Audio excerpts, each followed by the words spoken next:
Para evitar el engaño, aprende a dudar de todo y de todos. Buenas noches, sean ustedes bienvenidos a su canal Elogiando la Duda. En la presente oportunidad me voy a referir a un tema que realmente no sabría cómo calificarlo. A veces pienso que es realmente vergonzoso, pero otras veces pienso que más bien es loco, loquísimo, al que lo he intitulado cristianismo o lactancionismo, en razón a que parece que la religión cristiana, como la conocemos, porque así nos la han enseñado, es falsa. Todo ha sido inventado, y lo del lactancionismo debido a que el señor Lactancio, africano de nacimiento y ciudadano romano, parece ser el inventor de esta tan difundida religión, invento que sucedió hace 1700 años como un mecanismo, según él, de moralización y de sometimiento del pueblo, que para el año 1055 del calendario romano, o sea, el año 302 de nuestra era atravesaba por la máxima degradación moral y sobre todo muy adicto a la subversión. Antes de continuar con este tema, les cuento que lo que les voy a relatar es un breve resumen de la exhaustiva investigación que más de 24 años realizó el español Fernando Conde Torrens, ingeniero de profesión, profesor universitario y escritor, quien como resultado de su trabajo investigativo escribió un libro intitulado Año 303, inventan el cristianismo, en cuyas páginas, bien escritas por cierto, se explica con lujo de detalles todo lo relacionado con la invención de la religión que más feligreses tiene hoy en todo el mundo. Aproximadamente 1.500 millones de feligreses, contando a los cristianos de las diferentes versiones o tendencias. Eso es harto si pensamos que el total de habitantes del planeta es de 7.500 millones de habitantes o personas que vivimos en este planeta. Veamos cómo es la historia.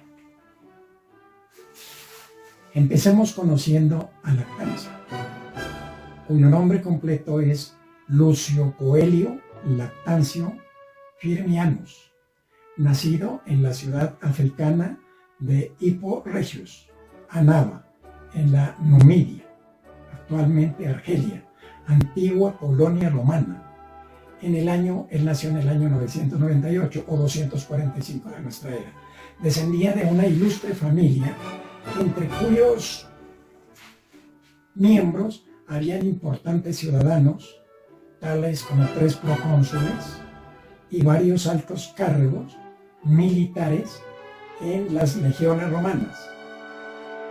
Como se pueden dar cuenta, estamos hablando de un ciudadano romano, el que además de lo anotado, era un hombre bastante rico, condiciones que le abrían las puertas en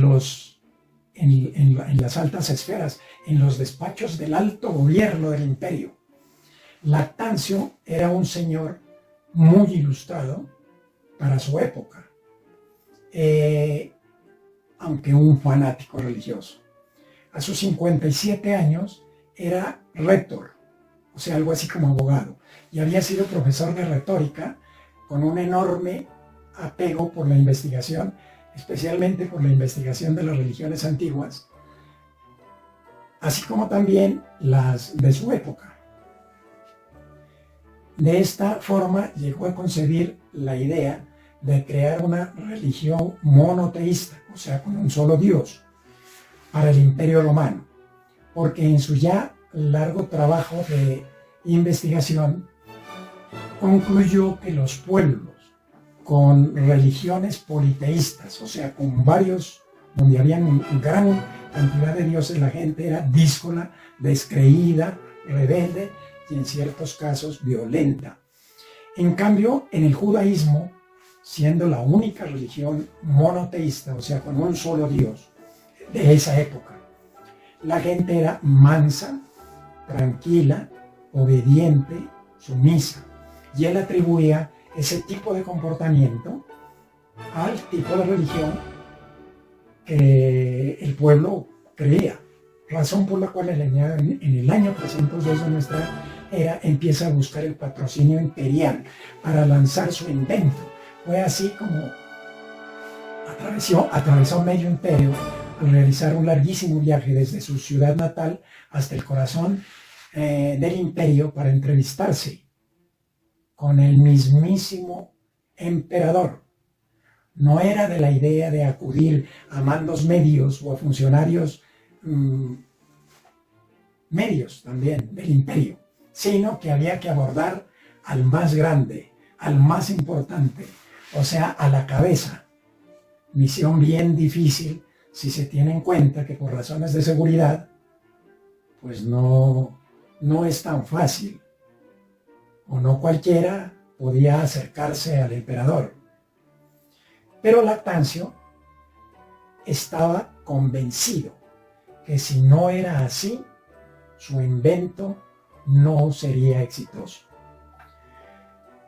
Entonces tenía que conseguir como fuera una cita con el emperador Diocleciano y convencerlo de crear una religión nueva y apropiada para el momento tormentoso que se vivía en el imperio. Lactancio llevaba toda su vida analizando la religión egipcia. Quiso averiguar el secreto de su eficacia. Le intrigaba por qué era tan aceptada y respetada por los egipcios esta religión, desde tiempos inmemoriales, siempre adorando y creyendo en los mismos dioses, pero todos subordinados a un solo Señor, Amón-Ra. También estudió el caso de los judíos, que por generaciones permanecían fieles a un solo Dios, y por si fuera poco, las sibilas del oráculo también apoyaban la idea de un único Dios. El plan de Lactancio, el cual había que redactarlo con las minuciosidades que todos conocemos del cristianismo, tuvo que ser apoyado por un equipo de redactores bajo su mando y de la de otro ilustre personaje que conocería más adelante, conocido en la historia como Eusebio de Cesarea, bibliotecario de profesión e historiador, muy notable y ampliamente conocido en Roma, especialmente en su ciudad Cesarea. Él era muy amigo del emperador Constantino, quien para la época que estamos narrando, en el 302, aún no había llegado al trono. En ese tiempo era tribuno, pero ya iba a llegar. Y además protegido y considerado como un hijo por el emperador Diocleciano. Diocleciano era el emperador de Oriente. Con este equipo redactor dieron cuerpo al plan de Lactancio. Por ejemplo, Dios era uno solo creador de todas las cosas, como lo conocían los judíos. Es más, Lactancio tenía planeado que su nueva religión debería desprenderse del judaísmo. O sea, lo que había que hacer es inventarse un hijo de ese Dios, del Dios de los judíos, para que se hiciera hombre y naciera como humano, a partir de una concepción no humana, sino mística, engendrado por el mismísimo Dios en una mujer terrenal o mortal, a la que luego le dieron el nombre de María. Pero la pregunta surgía, ¿cómo recrear ese falso nacimiento y posterior vida de ese Hijo de Dios sin que la gente se diera cuenta? Fácil. Había que decía Lactancio, había que buscar un pueblo, un sitio perdido en las afueras del imperio, y además la historia no iba a tener testigos porque sería ubicada en el pasado, cuando ya no hubiera testigos, porque todos ya estarían muertos. Y además que no se pudiera rastrear con la tecnología de ese tiempo, ni con la actual. Lactancio había pensado en ubicar los acontecimientos 400 años atrás, pero luego de varias discusiones y sugerencias, sobre todo de quien conocía la historia, la mejor época era 300 años atrás. Y la historia sería solamente conocida mediante los evangelios, que él, o sea Lactancio, ya tenía redactados, e incluso con los nombres de los 4 autores imaginarios, él los tenía en la cabeza, o 4 evangelistas, como los conocemos ahora. O sea, los famosos 4 evangelistas, Lucas, Mateo, Juan y Marcos, son ficticios, nunca existieron. Y lo de los milagros, o lo de las muchedumbres que siguieron a Jesucristo, ¿cómo se haría? La respuesta de Lactancio era igual, eran acontecimientos del pasado, sin que a 300 años después existiera alguien para atestiguarlo. Los más viejos ya habían muerto hace rato, y todo iba a ser explicado en los evangelios como si los supuestos inexistentes evangelistas hubieran sido testigos directos, y como ya los había redactado el propio Lactancio. Pero lo que faltaba era pulirlos y precisarlos históricamente, cosa que corrió por cuenta de su socio, Eusebio. En síntesis, todo lo que nos han enseñado acerca del cristianismo es pura paja. Mejor dicho, todo ha sido inventado, al igual que la historieta de Superman o las aventuras de Don Quijote de la Mancha. Solo que estas últimas, o sea, las historietas, se nos han sido presentadas como leyendas inventadas o ficticias, mientras que la leyenda y todas las leyendas de Jesucristo nos han sido presentadas como verdaderas. Ahora, es de advertir que su inventor, decía él, habría hecho el ridículo lanzándose solo con su cuento. Aunque ahora mismo sabemos que hay infinidad de religiones lanzadas por sus propios inventores sin haber caído en el ridículo, y antes, por el contrario, han conseguido infinidad de seguidores y feligreses. Ejemplos: los adventistas, los mormones, los bautistas, los milleristas y otros miles de religiones que no los tengo en la memoria. Claro que todas ellas se han desprendido, se han desligado del cristianismo, que es la supuesta verdad. Pero para Lactancio era imprescindible contar con el apoyo del todopoderoso Imperio Romano, y por eso buscó al Augusto, o emperador mayor, y por eso se lanzó desde su ciudad natal, atravesando medio imperio, a buscar el apoyo de los Césares, y específicamente de del Augusto Diocleciano, que era el Augusto en el año 1055, en el calendario de ellos, de los romanos. Llegando a este punto, valga la pena aclarar que en aquel tiempo el imperio, por razones de seguridad, había sido dividido en 4 imperios, precisamente por Diocleciano, llamados cada uno tetrarquía, y al frente del cual estaba un emperador llamado el César, y el jefe de los 4 Césares se denominaba el Augusto. En este caso, Diocleciano era el Augusto del imperio. El emperador Augusto, después de escuchar opiniones de sus colaboradores, finalmente rechazó la propuesta de Diocleciano. Esto debió ser demoledor para este escritor de fantasías o mentiras.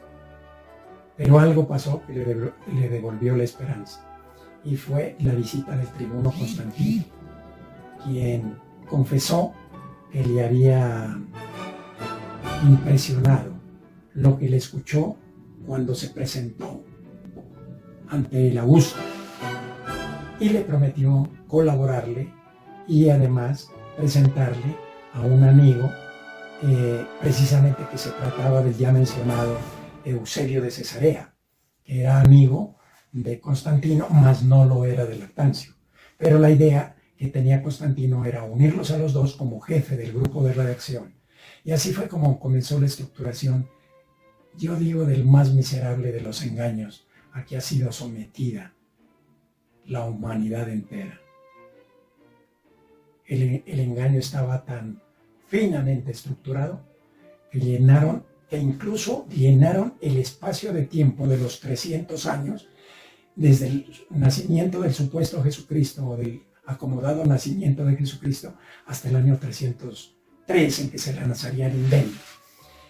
Y ese espacio fue llenado con embustes, presentando falsos apologistas del cristianismo, falsos obispos, falsos santos, falsos testigos, que no existían. Lo único que habían era escritos redactados por este grupo, sermones. Decían que habían visto al propio Jesús haciendo milagros, pajas, y no existió. Y los que escribían tampoco existieron. Fueron 300 años después, el grupo de redactores al mando de Lactancio. San Pablo no existió, San Pedro no existió. Las famosas epístolas todas fueron escritas por Lactancio. Las cartas de San Pedro también fueron escritas por este grupo redactor. Todas redactadas por el equipo redactor bajo la supervisión y orden de Lactancio y de Eusebio. Eusebio era el experto en la historia, él era historiador. Se inventaron mártires, se inventaron persecuciones a los cristianos por parte de emperadores. ¿Pero qué emperadores eran? Enemigos de Lactancio. Como ya estaban muertos, pues los puso a figurar como perseguidores de cristianos, como, torturadores de cristianos. Ahí empiezan a aparecer mártires, que tampoco existieron, son nombres ficticios, nunca existieron. No hay ningún mártir antes del 303. Claro que había que poner nombres o de muertos o inventárselos. Los emperadores sí, ellos vivieron, entonces había que nombrarlos a los que habían muerto 60 años atrás, y de ahí para atrás hasta el año 0. Y si no hubiera sido por el protectorado del Imperio Romano y por el poder de las armas, la muerte y el despotismo, no hubiera alcanzado el poder que hoy tiene. Yo sí me preguntaba siempre, ¿y por qué la sede de la Iglesia Católica está en Roma y no en Belén, donde nació Jesús, o donde supuestamente nació Jesús, y el supuesto creador del cristianismo? Les dejo hasta aquí el video. Muchas gracias. Si de pronto alguien se siente herido en sus creencias y sus susceptibilidades, les ruego que me disculpen, pero no estoy inventando nada. Estoy simplemente narrando algo que lo tomé del libro, año 303, Inventaron el cristianismo, de Fernando Conde. Muchas gracias.